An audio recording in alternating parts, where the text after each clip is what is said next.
Hey, babe, and anybody else watching, and welcome back to A Life Together. Today, 1 Samuel 8, 9, 10, and 11.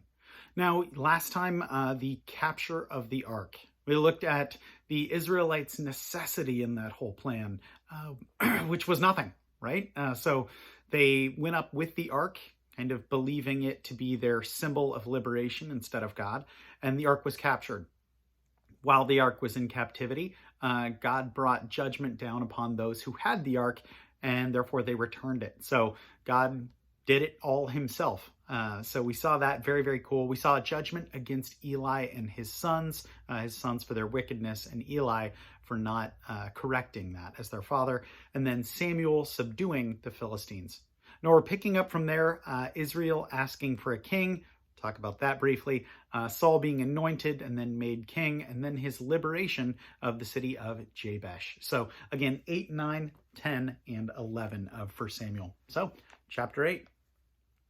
When Samuel grew old, he appointed his sons as judges for Israel. The name of his firstborn was Joel, and the name of his second was Abijah, and they served at Beersheba. But his sons did not walk in his ways. They turned aside after dishonest gain, and accepted bribes and perverted justice. So all the elders of Israel gathered together and came to Samuel at Ramah, and they said to him, "You are old, and your sons did not walk in your ways. Now appoint a king to lead us, such as all the other nations have." But when they said, "Give us a king to lead us," this displeased Samuel.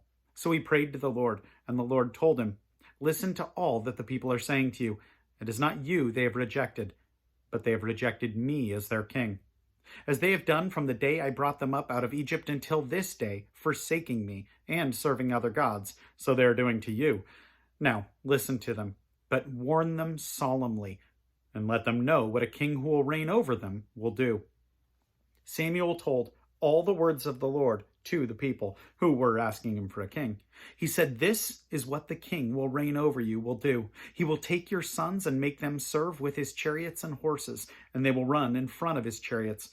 Some he will assign to be commanders of thousands and commanders of 50s, others to plow his ground and reap his harvest, and still others to make weapons of war and equipment for his chariots. He will take your daughters to be perfumers and cooks and bakers. He will take the best of your fields and vineyards and olive groves and give them to his attendants. He will take 1/10 of your grain and of your vintage and give it to his officials and attendants. Your men servants and maid servants and the best of your cattle and donkeys he will take for his own use.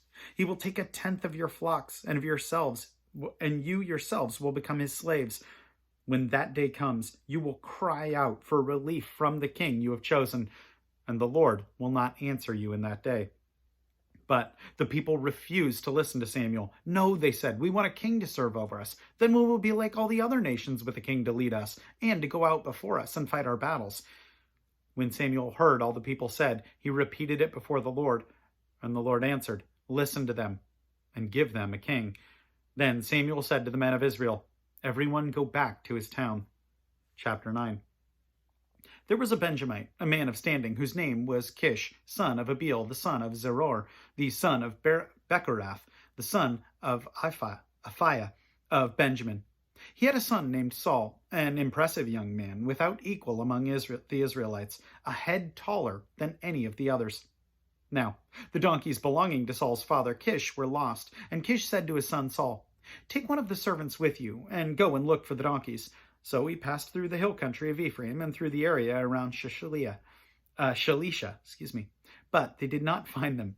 They went on into the district of Shalim, but the donkeys were not there. Then he passed through the territory of Benjamin, but did not find them. When they reached the district of Zuph, Saul said to the servant that was with him, "Come, let's go back, or my father will stop thinking about the donkeys and will start worrying about us." But the servant replied, "Look, in this town there's a man of God. He is highly respected, and everything he says comes true. Let us go there now. Perhaps he will tell us which way to take." Saul said to his servant, "If we go, what can we give the man? The food in our sacks is gone. We have no gift to take the man of God. What do we have?" The servant answered him again. "Look," he said, "I have 1/4 of a shekel of silver. I will give it to the man of God, so that he will tell us what way to take." Formerly in Israel, if a man went to inquire of God, he would say, "Come, let us go to the seer," because the prophets of today used to be called a seer. Good, Saul said to his servant. Come, let's go. So they set out for the town where the man of God was. As they were going up the hill to the town, they met some girls coming out to draw water, and they asked them, Is the seer here? He is, they answered. He's ahead of you. Hurry now, he has just come to our town today, for the people have a sacrifice at a high place. As soon as you enter the town, you will find him before he goes up to the high place to eat. The people will not begin eating until he comes, because he must bless the sacrifice. Afterward, those who are invited will eat. Go up now. You should find him about this time. They went up to the town, and as they were entering it, there was Samuel, coming toward them on his way up to the high place. Now, the day before Saul came, the Lord revealed this to Samuel. About this time tomorrow, I will send you a man from the land of Benjamin. Anoint him leader over my people Israel. He will deliver my people from the hand of the Philistines. I have looked upon my people, for their cry has reached me. When Samuel caught sight of Saul, the Lord said to him, This is the man I spoke to you about. He will govern my people. Saul approached Samuel in the gateway and asked, Would you please tell me where the seer's house is? I am the seer, Samuel replied. Go up ahead of me to the high place, for today you are going to eat with me, and in the morning I will let you go and will tell you all that is in your heart. As for the donkeys you lost 3 days ago, do not worry about them. They have been found. And to whom is the desire of Israel turned, if not to you and all your father's family? Saul answered, But am I not a Benjamite, from the smallest tribe of Israel? And is not my clan the least of all the clans of the tribe of Benjamin? Why do you say such a thing to me? Then Samuel brought Saul and his servant into the hall and seated them at the head of those who were invited, about 30 in number. Samuel said to the cook, Bring the piece of meat I gave you, the one I told you to lay aside. So the cook took up the leg with what was on it and set it in front of in front of Saul. Samuel said, Here is what has been kept for you. Eat, because it was set aside for you for this occasion, from the time I said, I have invited guests. And Saul dined with Samuel that day. After they came down from the high place to the town, Samuel talked with Saul on the roof of the house. They rose about daybreak, and Samuel called to Saul on the roof, Get ready, and I will send you on your way. When Saul got ready, he and Samuel went outside together. As they were going down to the edge of the town, Samuel said to Saul, Tell the servant to go on ahead of us. And the servant did so. But you stay here a while, so that I may give you a message from God. Chapter 10. Then Samuel took a flask of oil and poured it on Saul's head and kissed him, saying, Has not the Lord anointed you leader over his inheritance? When you leave me today, you will meet 2 men near Rachel's tomb at Zelzah on the border of Benjamin. They will say to you, The donkeys you set out to look for have been found, and now your father has stopped thinking about them and is worried about you. He is asking, What shall I do about my son? Then you will go on from there until you reach the great tree of Tabor. 3 men going up to God at Bethel will meet you there. One will be carrying 3 young goats, another 3 loaves of bread, and another a skin of wine. They will greet you and offer you 2 loaves of bread, which you will accept from them.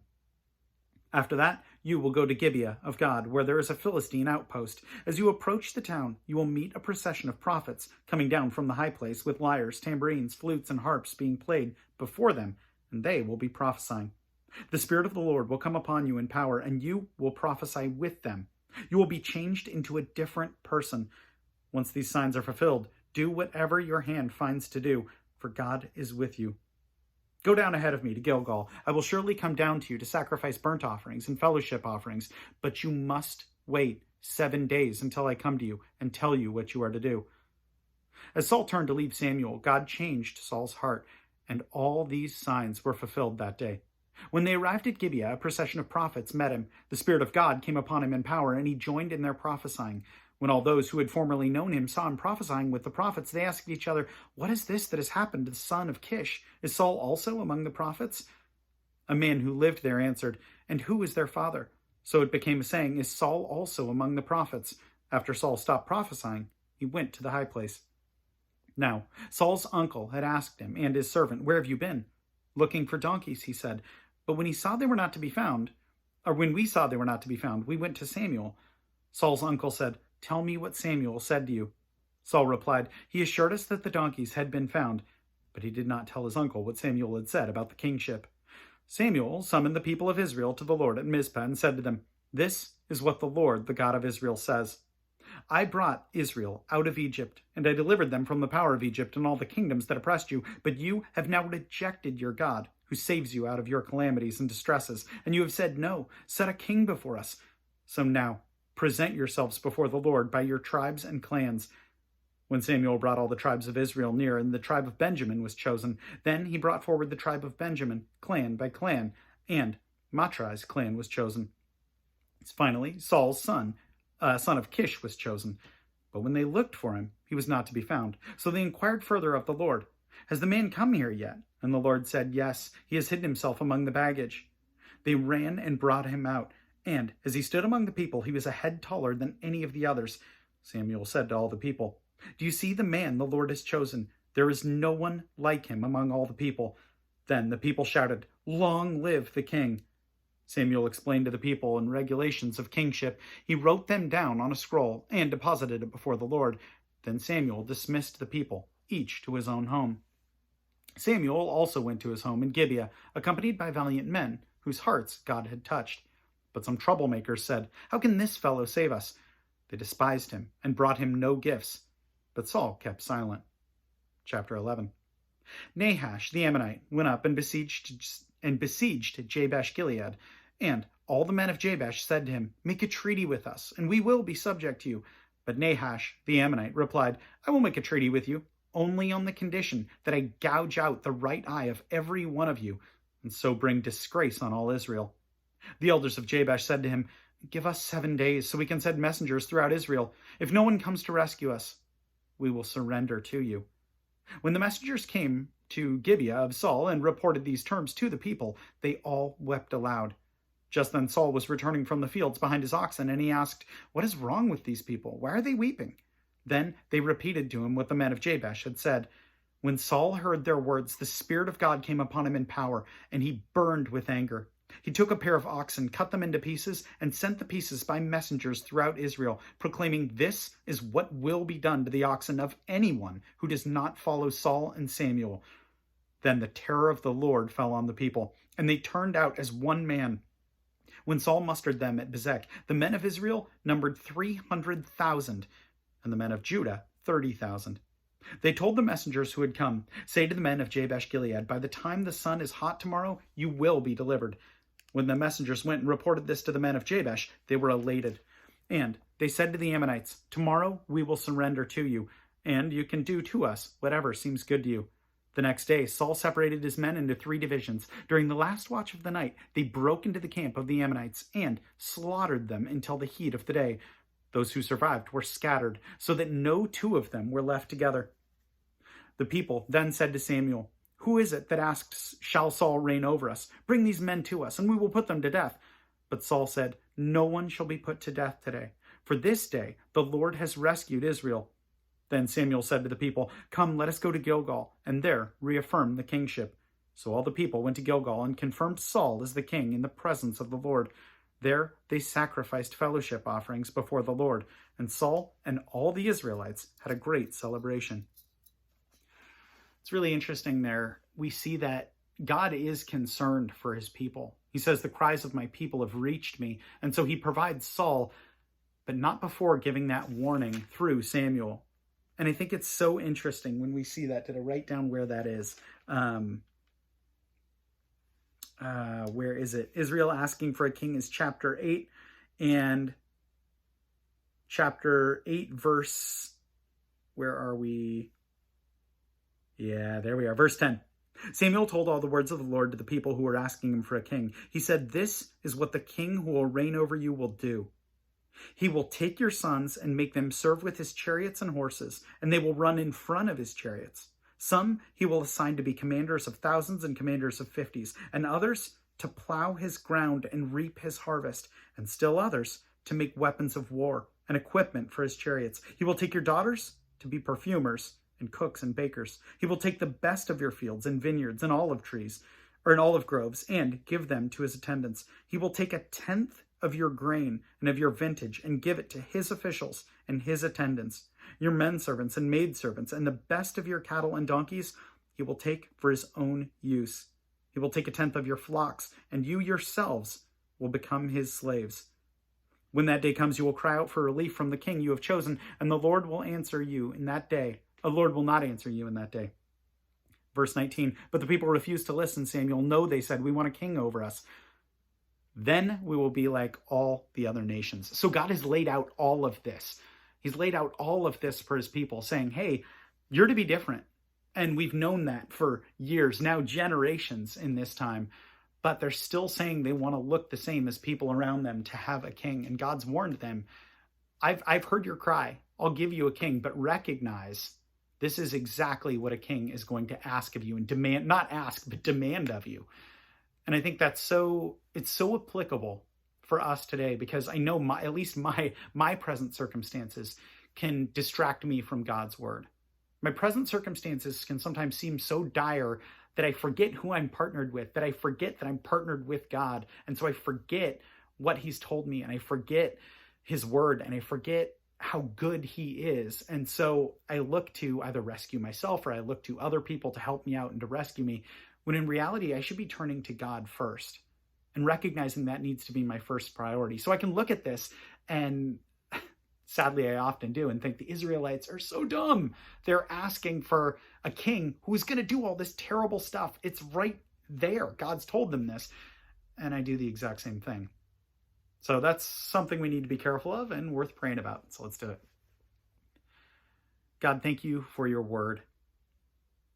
Thank you that it is for us right in front of our eyes, Lord, that you have not hidden your word from us.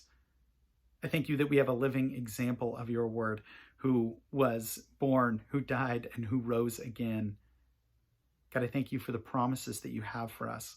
Let us not be so overwhelmed by our present circumstances that we forget to look to you first, God. I thank you so much for your patience and your grace and your goodness. God, you are so good and so holy. Let us never forget that. We pray all these things in your Son's name. Amen. That is about all I have for you today. As always, know I appreciate you. Wife, appreciate you tons. I will plan on seeing you tomorrow. Have a good one.